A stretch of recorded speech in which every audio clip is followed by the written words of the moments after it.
বাংলাদেশের রাজনৈতিক পট পরিবর্তনকে ঘিরেই মিথ্যা প্রচারণা এবং গুজব ছড়ানো হচ্ছে ভারতের সামাজিক যোগাযোগ মাধ্যমগুলোয়।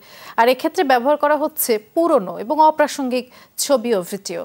বাংলাদেশের রাজনৈতিক পরিস্থিতি নিয়ে গুজব ও বিভ্রান্তিকর তথ্য না ছড়াতে স্থানীয় গণমাধ্যমের প্রতি আহ্বান জানিয়েছে Paschimbanga police.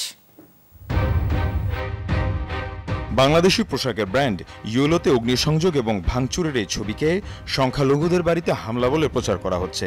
Micro blog site এক্সে ভাইজারগ্রাইড 24 নামের একটি অ্যাকাউন্ট থেকে চালানো হচ্ছে এসব মিথ্যা প্রচারণা। শুধু তাই নয়, 2023 সালে সোহরাওয়ার্দী উদ্যানে পাওয়া রবীন্দ্রনাথ ঠাকুরের এই ভাস্কর্যের ভাঙা অংশকে সাম্প্রতিক রাজনৈতিক সহিংসতা বলে প্রচার করা হয় ডক্টর সুষমা নামের একটি ভারতীয় অ্যাকাউন্ট থেকে। এমনকি নড়াইলে বাংলাদেশ ক্রিকেট দলের সাবেক অধিনায়ক মাশরাফির বাড়িতে অগ্নিসংযোগের ঘটনাকে আর এক ক্রিকেটার লিটন দাসের বাড়িতে হামলা বলে প্রচারণা চালায় হিন্দুত্ববাদী বিভিন্ন নেতা।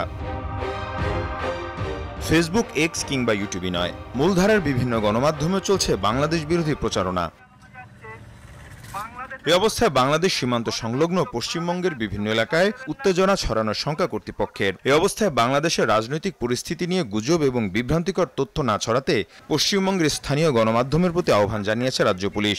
স্থানীয়দের সচেতন করতে চলছে মাইকিং। বাংলাদেশের পরিস্থিতি নিয়ে অযথা গুজব ছড়াবেন না, গুজবে কান দেবেন না।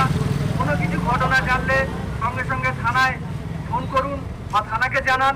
মীর মুশফিকা হাসান, যমুনা নিউজ।